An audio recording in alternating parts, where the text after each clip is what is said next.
What's going on, you guys? Zach here. I'm actually recording this on two microphones right now. Just want to show you what I got going on the other side of the screen before we get into today's video. And let me know what audio you like better. So there's this Rode VideoMic Pro Plus, which I'm loving. It's great. And then we've got the Rode NTG. I'm gonna say it's the Rode NTG4 with, so Rode NTG4 versus the Rode VideoMic Pro Plus. So this is the Rode VideoMic Pro Plus. This is me talking on the Rode VideoMic Pro Plus, and then this is me talking on the Rode NTG4. I don't know if you know any sort of difference or if it's any good, but I thought it would be valuable to record both things. Anyway, that's it. It's me nerding out for the beginning. This whole episode is me nerding out. I don't even know why I said it's me nerding out right now. These are tips that I utilize every single time I go into a project. Some of them you might already know, other ones you might not know. But anyway, if you're interested in how I edit footage, this is how I do it. Okay, so the first one, and it's a very valuable tip, but I feel like a lot of editors don't do it, and I feel like I try and breeze past this. Understand and learn your footage. So what I'll do, and one of the most productive things that I can do in an edit is actually just go through and watch every single shot. So put it all into one big timeline. So to get every single shot, even if it's like the stupid B-roll that you know you're never gonna use, put it all into one big timeline. Make sure it's all chronological so you know how the shooter shot it. And then go through the footage one at a time. And then what I'll do is when it's playing through the one whole timeline is I'll take individual clips that I really like and then raise them up to the second bar. So therefore I know which ones I really like and which ones I don't. So now I know my footage and I know which shots I'm gonna utilize afterwards. And then when it comes to me skimming through shots, I can literally just find the top ones and be like, these are the ones I really like. But you're like, Zach, that's still kind of a disorganized, disjointed way of editing. Well, what I'll do to even take this to the next level is create a second sequence. And then once that second sequence is created, or duplicate the current one, is take all those raised shots. And then what you're gonna do is ripple delete it. And now you've basically just selected all of the shots that you want to utilize for your sequence. Very handy, right? Now you just have your favorite shots. And if you do feel like you need a little bit extra from your previous sequence, you can go into your other sequence and find those shots and find the fuller length of it because you didn't do any destructive editing. Tip number 2 is organization. Now, organization is something that I feel like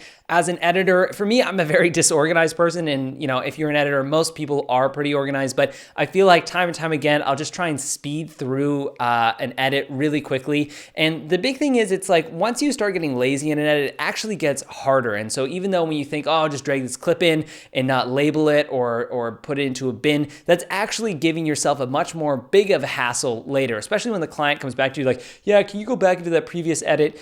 So my ways to keep it more organized is keeping everything in bins. So I do that right from when I import it. And here's kind of how I organize it. I do it from date, even by camera, and then by each camera, even which card is dropped from every single dump. So if it's card A, B, or C, it'll be organized that way.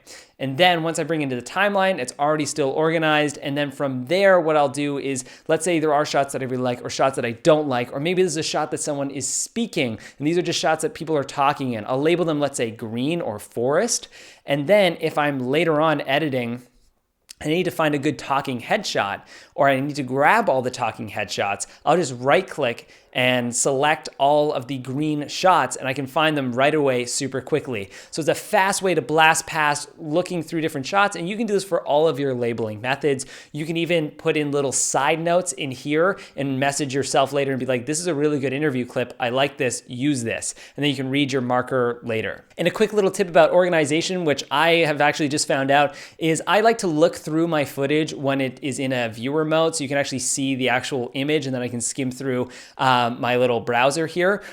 But what Premiere Pro for some reason does is it unorganizes it. So what you want to click is this like little double arrow thing at the bottom of your browser, and then select it to by name. And that way it's going to organize it chronologically as opposed to whatever way it organizes it before. I don't understand that, still haven't gotten it, but this is how you can organize your browser a little bit better so your footage is easier to navigate. Tip number 3, if you're working with incredibly large files, try and create proxies. Again, sometimes I'll try to like speed through an edit by not creating proxies. I'll be like, you know what, this 4K footage, I'll be able to handle the render time or the slow lagging. The biggest thing is that all builds up. So if you have like a day before to go into an edit, if you can put your laptop into proxy mode. So overnight, make all of your files into proxies through Media Encoder. I think it's gonna be way easier for you to access your footage. I mean, for me, the speedier my footage is to go through, the faster I can do an edit, and actually the more creative I can be. Sometimes if I'm editing 4K footage and my computer is lagging, I'll just be less creative because it's more of a nuisance. It's like trying to run with a block tied to your leg. Tip number 5, and this is one that I've started using a lot recently, is reveal in project. So basically you've got your timeline, all your footage is there, but let's say you need to reference a shot that happened before shot 3, but you can't access it because maybe you were a little disorganized or your organization files are all over the place or they're on another screen. Well, the easiest way to access your current shot or the shots around it is by just clicking reveal in project. And so once you do that, it automatically opens up your browser again. You have all your shots there, but maybe you want to view maybe an asset that you have in a folder on your desktop. Well, you can also do reveal in Finder, and that's going to bring you into the other window. So that's actually a technique that I've been using a lot more recently when it has to do with like accessing different files, because eventually when you're working on projects that are large enough, you're going to have files everywhere. Even if you are incredibly organized, they'll still be a while to find. Maybe you have like shot 6 on day 12 in camera B. Instead of like going through all those folders, just do reveal in project, boom, way quicker. You saved yourself like 10 minutes.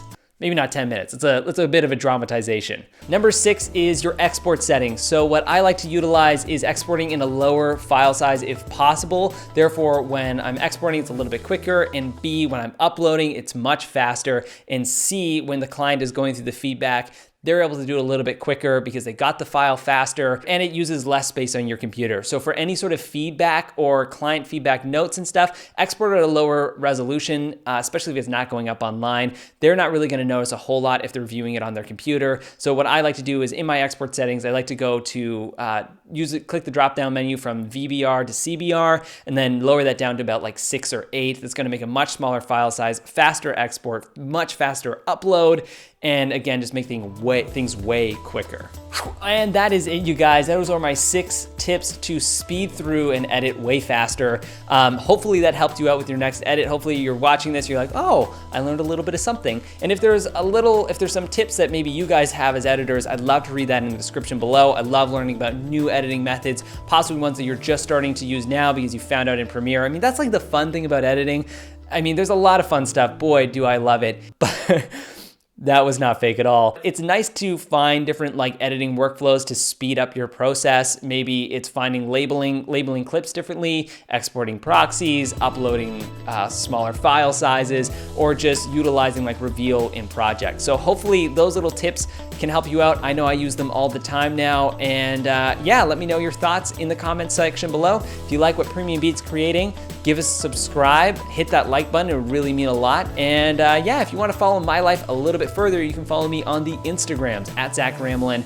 I have a link to it right there. As always, keep making some great stuff, and I will see you guys in another video. Take care.